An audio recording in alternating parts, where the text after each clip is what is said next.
Glory to God. ఈరోజు మన లేఖన భాగము అపోస్తల కార్యంలో 2వ అధ్యాయము 4వ వచనం చదువుకుందాం. అందరూ పరిశుద్ధాత్మ నిన్నవారై ఆ ఆత్మ వారికి వాక్శక్తి అనుగ్రహించిన కొలది అన్య భాషతో మాట్లాడసాగిరి. ఆమేన్. దేవునికి స్తోత్రం. హల్లెలూయా, హల్లెలూయా, హల్లెలూయా. స్తోత్రం, స్తోత్రం, స్తోత్రం. మన ప్రభువును ప్రియ రక్షకుడైనటువంటి యేసుక్రీస్తు యొక్క ప్రశస్తమైన నామములు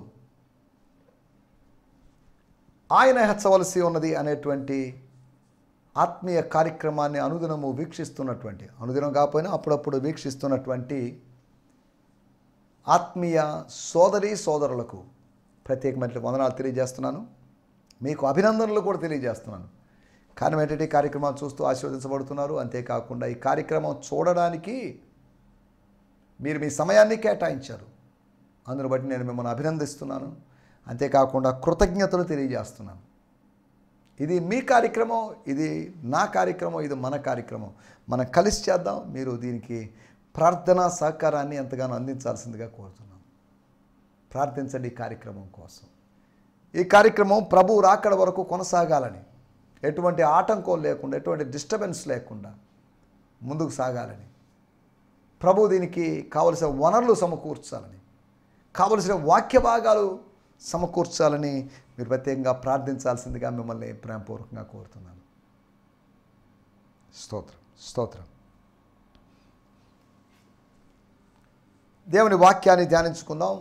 నిన్న మనం కొన్ని విషయాలు ఆలోచించాం. ప్రతిరోజు కొన్ని విషయాలు ఆలోచిస్తున్నాం. మార్నింగ్ బ్రేక్ఫాస్ట్ చేస్తున్నట్లుగా ఉదయం 8 నుంచి 8:30 వరకు వచ్చేటువంటి ప్రసారమైనటువంటి కార్యక్రమంలో మీరు స్పిరిచువల్ బ్రేక్ఫాస్ట్ చేస్తున్నారు.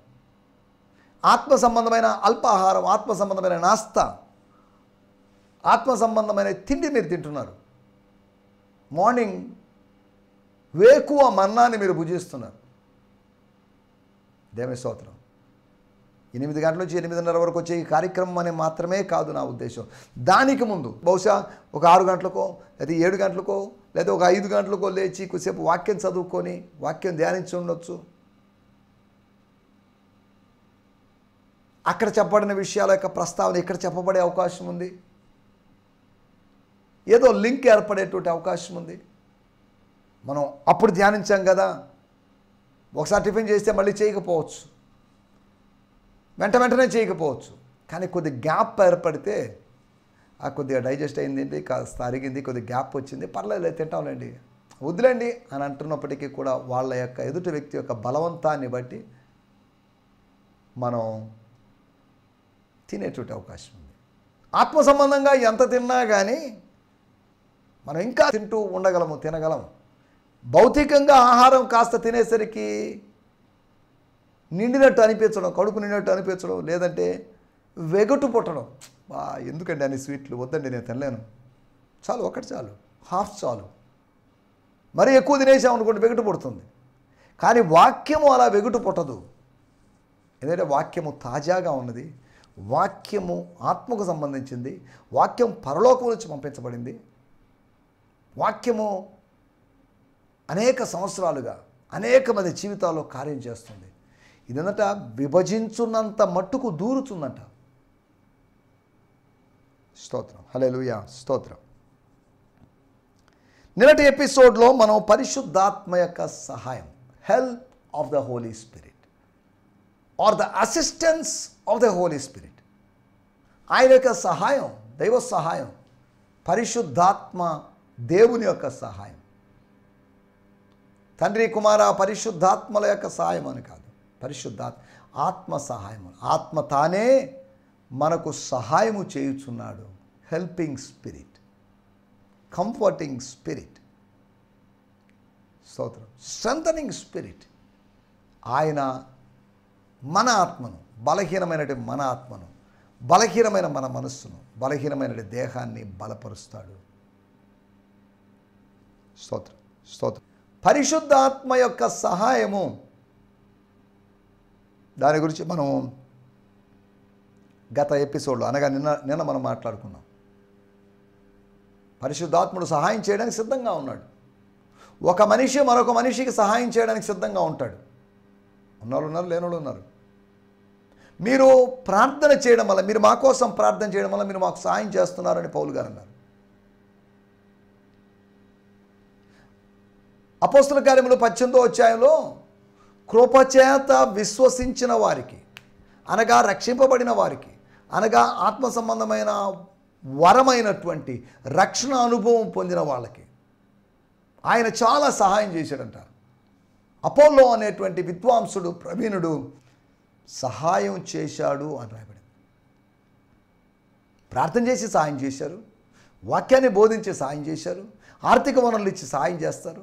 ఇలా వేరు వేరు విధాలుగా సహాయం చేసే అవకాశం ఉంది.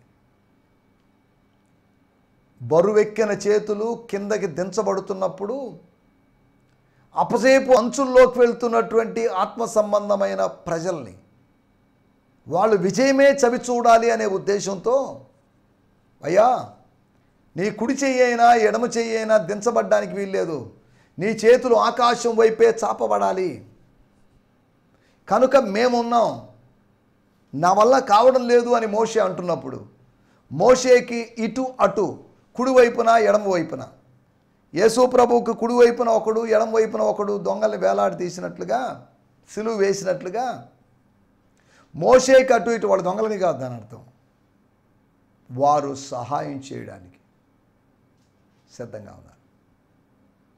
దించబడుతున్న చెయ్యి, ఒకవేళ దించబడుతున్న చేతిని ఎత్తి ఎత్తి వాళ్ళ చేతులు బరువెక్కితే, వాళ్ళ చేతులని బరువెక్కి దిగుతున్నప్పుడు వాటిని కూడా ఎత్తడానికి, మన దిగిపోతున్నటువంటి చేతుల్ని ఎత్తి పట్టడానికి కొంతమంది ఉంటారు. మోషే చేతులను ఎత్తడానికి, 2 చేతులను ఎత్తడానికి 4 చేతులు, అనగా 2 మనుషులు వచ్చారు. మనకు కూడా సహాయం చేయడానికి, పరలోకంలో సహాయం చేయడానికి కుమారుడైన దేవుడు, భూలోకంలో పరిశుద్ధాత్ముడు మనకు సహాయం చేస్తున్నాడు. మన సహాయకుడు ఒకరు కాదు, మనకు సహాయకులు 2 ఉన్నారు. ఒక్క సహాయం చేసే వ్యక్తి ఉంటేనే ఎంతో సంతోషంగా ఉంటుంది, కానీ 2 సహాయం చేసే వ్యక్తులు ఉన్నారు. మోషేకి మాత్రమే కాదు, మోషే కాలము తర్వాత వచ్చినటువంటి మనకు, మోషే తర్వాత 3,000 సంవత్సరాల తర్వాత, 4,000 సంవత్సరాల తర్వాత వచ్చినట్టు మనకు కూడా సహాయం చేయడానికి ఒక ఆయన సిద్ధంగా ఉన్నాడు. మనుషుల సహాయం వ్యర్థము, రాజుల సహాయం వ్యర్థం, కొండల వైపు చూడడం వ్యర్థం, చాలా వ్యర్థాలు ఉన్నాయి. కానీ అర్థవంతమైంది ఏంటంటే, అర్థం చేసుకోవాల్సిన విషయం ఏంటంటే ప్రభువు యొక్క సహాయం. నీదు సహాయం వలన సైన్యాన్ని ఎదిరిస్తాను నేను, ఇప్పటి వరకు ఆయన సహాయం వల్ల నేను నిలిచి ఉన్నాను అని భక్తుడు చెప్పాడు. ప్రభు యొక్క సహాయం, పరిశుద్ధాత్మ యొక్క సహాయం గురించి మనం, ఆయన ఏ విధంగా సహాయం చేశాడు, ఆయన ఏ విధంగా పనిచేశాడు, ఆయన 4 విధాలుగా పనిచేశాడని, 4 విధాలుగా మాత్రమే కాదు, ఆయన పరిమితం చేయడం లేదు. దేవుణ్ణి, పరిశుద్ధాత్మను, యేసును మనం పరిమితం చేయడం లేదు. We should not limit anyone in the Trinity, holy Trinity. We should not limit God, we should not limit Jesus, we should not limit holy spirit. యేసు యొక్క వాక్కు అని పిలువబడినటువంటి, దేవుని యొక్క వాక్కు అని పిలువబడినటువంటి యేసు, దేవుని యొక్క ఊపిరిగా ఎంచబడినట్టు, ద బ్రెత్ ఆఫ్ గాడ్ అని ఎంచబడినట్టు ఆత్మ, అనగా దేవుడివే 2, దేవుని వాక్కు ఊపిరి, వాక్కు ఊపిరి. స్తోత్రం. దేవుడు, దేవుని వాక్కు, దేవుని యొక్క ఊపిరి. దేవుని వాక్కు, దేవుని ఊపిరి దేవునిలో ఉన్నాయి. దేవుని స్తోత్రం. దేవుని మనసులో ఉన్నాయి. కాబట్టి ఈ మూడింటిని ఏమాత్రం విభజించలేము. వాక్కును వేరు చేసి, ఊపిరిని వేరు చేసి, దేవుని వేరు చేసి కాదు. These 3 are inseparable. దేవుని స్తోత్రం. హల్లెలూయా. అక్కడ ఆందోళన కొంతమంది మనసుల్లో, 3,000 మంది మనసుల్లో ఆందోళన. ఈ ఆందోళనకి అంతం పలికాడు, అంతానికి వాటికి స్వస్తి పలికాడు. నో మోర్ ఆందోళన, no more worries, no more perplexment, no more amazement. అవసరం లేదు ఇప్పుడు, ఇక అవన్నీ అవసరం లేదు. నో మోర్ ట్రబుల్, కలవరం యొక్క అవసరత లేకుండా, ఆందోళన యొక్క అవసరత లేకుండా ఆయన చేశాడు. దాన్ని అంతం చేశాడు. మానవుడు అంతం చేయలేని దాన్ని దేవుడు అంతం చేస్తాడు. దేవుని స్తోత్రం. మానవుని శక్తి కొన్నిటిని అంతం చేయలేదు, మానవుని యొక్క జ్ఞానం కొన్నిటిని అంతం చేయలేదు, దేవుని స్తోత్రం, హల్లెలూయా. రెండో విషయము, అయోమయం అంతమైపోయింది. అయోమయం లేదు, నో కన్ఫ్యూషన్. క్లారిటీ వచ్చేసినప్పుడు కన్ఫ్యూషన్ పారిపోతుంది. క్లారిటీ వచ్చినప్పుడు, స్పష్టత వచ్చినప్పుడు అయోమయానికి అక్కడ స్థానం లేదు. ఒకప్పుడు అయోమయం వల్ల అయ్యో అన్నాం. ఇప్పుడు అయోమయం లేదు, అవగాహన ఏర్పడింది, స్పష్టత ఏర్పడింది. పరిశుద్ధాత్ముడు స్పష్టతను అనుగ్రహించాడు.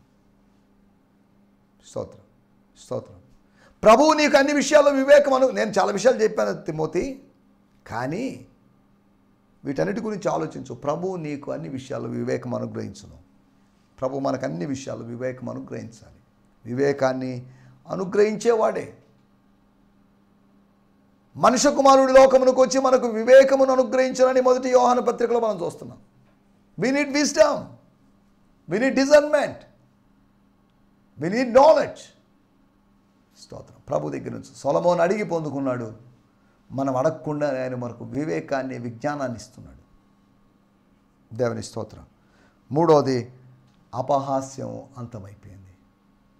అపహాస్యం లేదు అక్కడ. అపహాస్యం సమాధి చేయబడింది అక్కడ. ఏమైంది? అపహసించిన వాళ్ళు కాసేపటికి ఏమైపోయారు? అపహసించిన వాళ్ళు బాప్తిజం తీసుకున్న గుంపులో చేరుండొచ్చు. అపహసించిన వాళ్ళు, అయోమయం చెందిన వాళ్ళు, అపహసించిన వాళ్ళు, అంతేకాకుండా ఆందోళన చెందిన వాళ్ళు, వీళ్ళందరూ వీళ్ళలో కొందరైనా బాప్తిజపు అనుభవంలోకి, ఒక అనుభవంలోకి వచ్చేసారు. స్తోత్రం. ఆందోళనలో ఉన్నావా? అయోమయంలో ఉన్నావా? అపహాస్యాల్లో ఉన్నావా? ఆలోచనలో ఉన్నావా? ఏవేవో ఆలోచనలు, పిచ్చి పిచ్చి ఆలోచనలు చేస్తూ ఉన్నావా? స్తోత్రం, స్తోత్రం, హల్లెలూయా, స్తోత్రం. నువ్వు వీటన్నిటి నుంచి బయటపడాలి. వీటన్నిటి నుంచి బయటపడి గట్టెక్కాలి. నువ్వు వీటన్నిటి నుంచి ఈ బంధాలు తెంపుకొని నువ్వు వెళ్ళాలి బయటికి. అవతలి తీరానికి చేరుకోవాలి. ఆవలి తీరానికి నువ్వు చేరుకోవాలి. స్తోత్రం. మూడోది, అపహాస్యం అంతం చేశాడు పరిశుద్ధాత్మదేవుడు.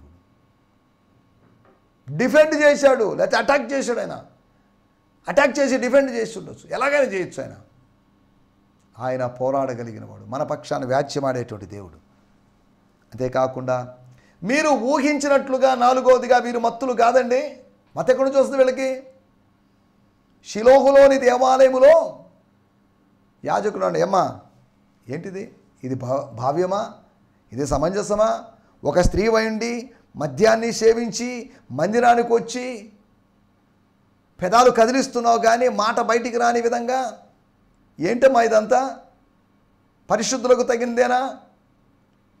ఇలాగైతే నీ కుటుంబ జీవితం ఏమవుతుంది? కాపురం ఏమైపోతుంది? అందువల్లనేమో, ఈ మద్యపానం వల్లనేమో, మద్యముతో మత్తుగా ఉన్నావు కాబట్టేమో నీకు సంతానం లేకుండా దేవుడు చేశాడు అని ఇలా రకరకాల విషయాలు అక్కడ చెప్పలేదు. కానీ ఇలా మనం ఊహించుకోవచ్చు. నీ మత్తును నువ్వు తొలగించుకో. ఎలా తొలగించుకుంటుంది? తాగిన దాన్ని ఎలా తొలగించుకుంటుంది? మత్తులోంచి బయటికి రా. లేకపోతే రిలీజియస్ ఏమంటారు, రిలీజియస్ డిజీనెస్లోంచి, రిలీజియస్ బూజినెస్లో వచ్చాయి, రిలీజియస్ స్లీపింగ్లో నుంచి, దానిలోంచి బయటికి రా. మతపరమైన నిద్రలో నుంచి, మత్తులో నుంచి, మెలకువలేని స్థితిలోంచి బయటికి రా అని చెప్పాడు. ఆమె వచ్చింది, అయ్యా నేను మత్తులో లేనండి, మీరు పొరపాటు పడుతున్నారు అయ్యారు అని మాట్లాడింది. సరే, దేవుని స్తోత్రం, వాటిలోకి మనం వెళ్ళలేదు. ఆలోచనలోంచి బయటికి రా. ఆరాధించే వాళ్ళని చూసి, అనే భాషలు మాట్లాడే వాళ్ళని చూసి, ఏవేవో ఆలోచనలు చేసి అపార్థం చేసుకొని ఏదో ఒక కన్క్లూషన్కి వచ్చేసి అబ్బా అన్నీ ఒట్టిదేండి అని అంటున్నావేమో. ఇదేమి అనడం మాత్రమే కాకుండా ఇదేం అగునో అని కూడా మాట్లాడుకున్న వాళ్ళు. కానీ వాళ్ళ జీవితాల్లో దేవుడు పేతురు యొక్క సందేశం ద్వారా, అపోస్తుల యొక్క సందేశం ద్వారా వారు ఇంకా నానా విధములైన మాటలు చెప్పారు, వేరు మాటలు చెప్పారు, సాక్ష్యం ఇచ్చారు. వీటన్నిటిని బట్టి వాళ్ళు ఒప్పించబడ్డారు. They were ready, they become ready for the baptism. దేవుని స్తోత్రం, హల్లెలూయా, స్తోత్రం. రండి ఈ సమయంలో మన దేవుని వాక్యాన్ని ధ్యానించుకుందాం. మన సమయం కొద్దిగా ఉంది. 2వ అధ్యాయము 4వ వచనం. అందరూ అందరూ కొందరు కాదు, అందరూ. ఎక్కువ మంది అని కాదు, ఎక్కువ శాతం అని కాదు, అనేకులని కాదు, అందరూ. అందరూ పరిశుద్ధాత్మ చేత నిండిన వారే. అనగా అందరూ పరిశుద్ధాత్మ నింపుదల లేని వాళ్ళే ఇప్పుడు అందరూ నింపబడ్డారు. అందరూ నింపబడి అందరూ మౌనంగా ఉండలేదు. స్తోత్రం. అందరికీ అనుగ్రహించాడు ఆయన. అందరికీ వాక్శక్తిని అనుగ్రహించాడు. అనుగ్రహించిన వాక్శక్తి కొలది వారు అన్య భాషలతో మాట్లాడసాగిరి. దేవుని స్తోత్రం. స్తోత్రం. అన్య భాషలతో మాట్లాడడం అప్పుడు ఆరంభమైందని నేను అన్ను, కానీ స్తోత్రం ఆరంభమైంది వాళ్ళ జీవితంలో. ఆరంభమైంది ఆత్మ వరముల ఆరంభం జరిగింది వాళ్ళ జీవితంలో. స్తోత్రం. ఆత్మ వరముల యొక్క కార్యాల యొక్క ఆరంభం. ఆత్మవరాలు మన జీవితంలో పనిచేయడం ఆరంభించాలి. ఆత్మవరాలు లేవండి, నాకు వరాలు లేవండి, నాకేమి లేవండి, నేను ఒక సాధారణమైన విశ్వాసిని, నేను ఒక సాధారణమైన సువార్తని అనుకుంటూ తిరగొద్దు. వరాలు పొందుకోవాలి. మనం శ్రేష్టమైన వరాలు మనం అపేక్షించాలి, అడగాలి.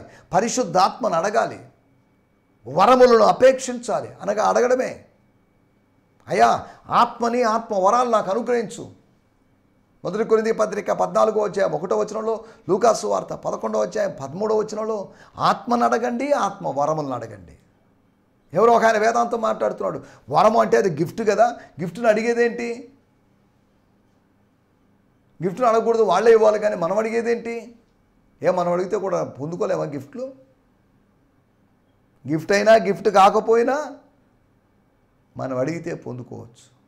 విసిగిపోకుండా అడిగితే పొందుకోవాలి. పొందుకునేంత వరకు అడుగుతూనే ఉంటాను అని అడిగినప్పుడు మనం ఖచ్చితంగా పొందుకుంటాం. సరే, దేవునికి స్తోత్రం. హల్లెలూయా. మన టైటిల్ వాక్శక్తి. స్తోత్రం. వాక్శక్తి అంటే ఏమనర్థం? The power of the word, the power to utter. స్తోత్రం. అపోస్తల కార్యములు 1వ అధ్యాయం 8వ వచనంలో రాయబడింది, మీరు శక్తిని పొందుతారు. You will receive power. You will receive power అనగా మీరు శక్తిని పొందుకుంటారు అనేది 1వ అధ్యాయం 8వ వచనంలో మాట. 2వ అధ్యాయం 4వ వచనంలో మాట ఏంటంటే, the power you received works in you. మీలో దేవుని ఆత్మ ఆ వరము పనిచేయడం ఆరంభించింది. ఏం వరం? అన్య భాషల వరం. వరాలు మనలో పనిచేయాలి. స్తోత్రం. ఆది అపోస్తలులు, ఆదిలో సంఘం ఎలా ఉందో దీన్ని బట్టి మనం అర్థం చేసుకోవచ్చు. వీళ్ళందరూ పాస్టర్లు కాదు, అందరూ అపోస్తలుడు. లేక కొందరు అపోస్తలు, 12 మంది అపోస్తలుడు, మిగతా 108 మంది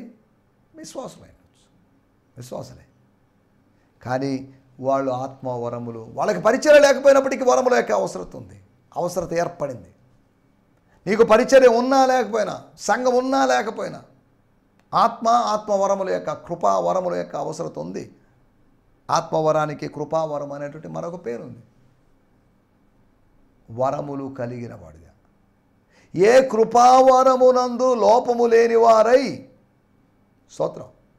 1 కొరింథీ పత్రిక 1వ అధ్యాయం 7వ వచనంలో, ఏ కృపావరమునందు లోపము లేని వారై ఏం చేయాలి? ప్రభు యొక్క ప్రత్యక్షత కొరకు ఎదురు చూస్తున్నామని 1 కొరింథీ పత్రిక 1వ అధ్యాయంలో చూస్తున్నాం. వరములలో లోటు ఉండకూడదు. తలాంతులు ఉన్నాయి, టాలెంట్స్ ఉన్నాయి, పాడగలను, ఆడగలను, ఒప్పించగలను, ఏదో చేయగలను, స్తోత్రం, కౌన్సిలింగ్ చేయగలను, ఇవన్నీ బాగానే ఉన్నాయి. టాలెంట్స్ వేరు, గిఫ్ట్స్ వేరు. టాలెంట్స్నే గిఫ్ట్స్ అనుకుంటున్నారు. టాలెంట్స్ గిఫ్ట్స్ లాంటివి, కానీ గిఫ్ట్స్ మాత్రం, టాలెంట్స్ అనేవి ఇన్హెరిటెన్స్గా లేకపోతే ఇన్హెరిడేటరీగా, అనగా వారసత్వంగా. వాళ్ళ నాన్న మంచి సింగర్ అండి, లేకపోతే ఆయన పలానా పని చేసేవాడండి, ఆయన మాటకారండి, అదే బుద్ధులు వచ్చేయండి వీడికి, వారసత్వంగా వచ్చేది.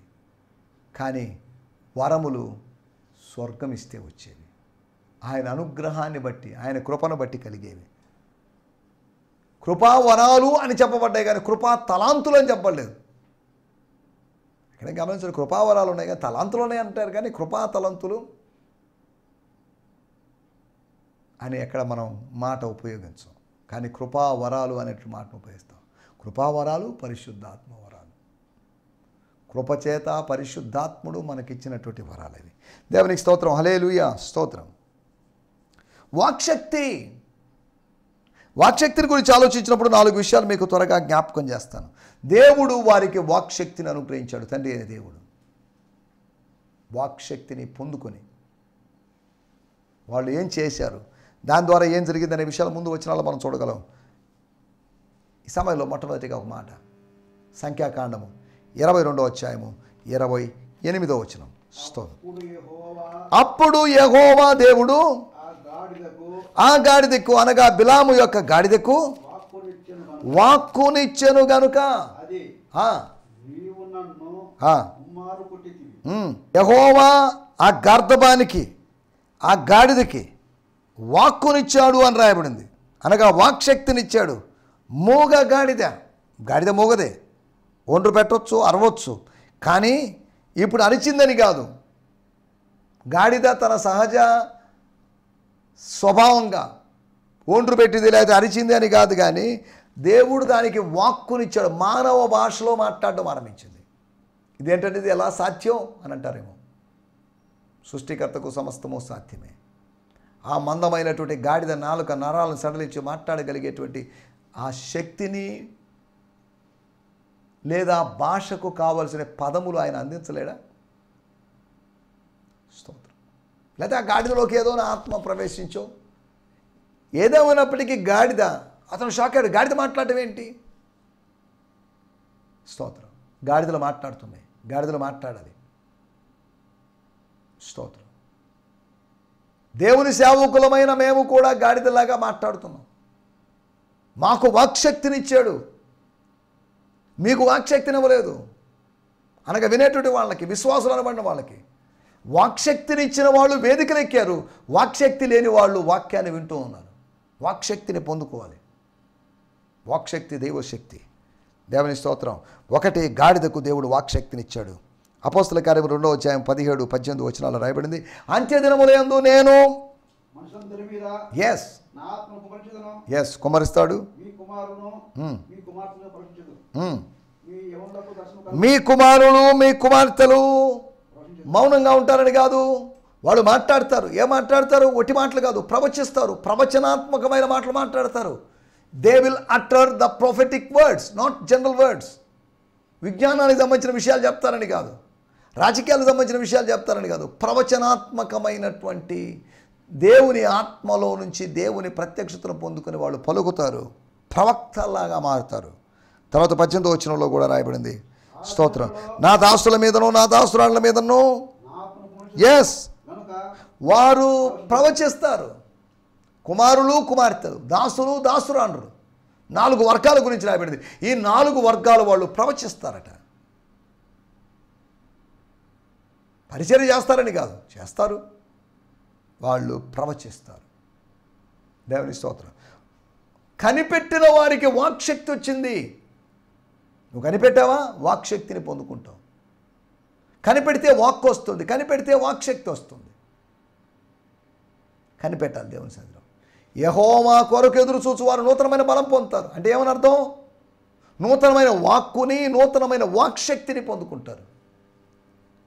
3వ విషయాన్ని నేను మీకు జ్ఞాపకం చేస్తాను. అపోస్తల కార్యములు 2వ అధ్యాయము 14వ వచనం. అయితే పేతురు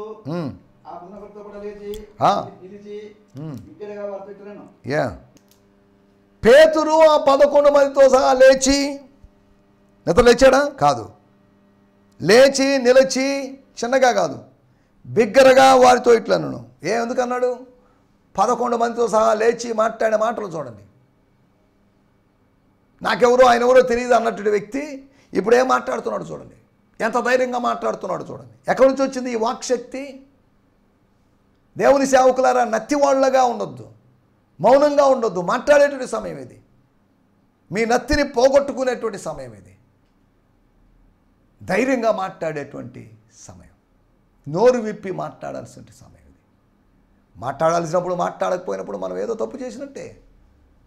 మాట్లాడదాం, మితంగా మాట్లాడదాం, ఆత్మ సంబంధంగా మాట్లాడదాం, దేవుడి నామాన్ని మయపరచడానికి మాట్లాడదాం. అంతవరకనే పిచ్చి మాటలు కానే కాదు. దేవుని స్తోత్రం. హల్లెలూయా. పేతురుకు దేవుడు వాక్శక్తిని అనుగ్రహించాడు. 4వ విషయాన్ని నేను మీకు జ్ఞాపకం చేస్తాను. ఎఫెసీ పత్రిక 6వ అధ్యాయము 20వ వచనం. దాని గురించి నేను మాట్లాడుతున్నట్లుగా, దాని గురించి, దేని గురించో ఒకదాని గురించి, ఒక విషయం గురించి, అనగా సువార్తకు సంబంధించిన విషయం గురించి ధైర్యముతో నేను మామూలుగా పిరిగితనంగా భయపడి మాట్లాడతానని కాదు, దొంగచాటుగా మాట్లాడతానని కాదు, నేను ధైర్యముతో మాట్లాడినట్లుగా. నాకేం కావాలో తెలుసా? నేను నత్తివాడిని అనడం లేదు పౌలు గారు. నేను నత్తివాడిని కాకపోయినప్పటికీ కూడా నాకు ధైర్యం కావాలి, వాక్శక్తి కావాలి. ఆ వాక్శక్తి కోసం విశ్వాసులారా ప్రార్థించండి. అది ఆయన ప్రార్థన, లేకపోతే ఆయన రిక్వెస్ట్.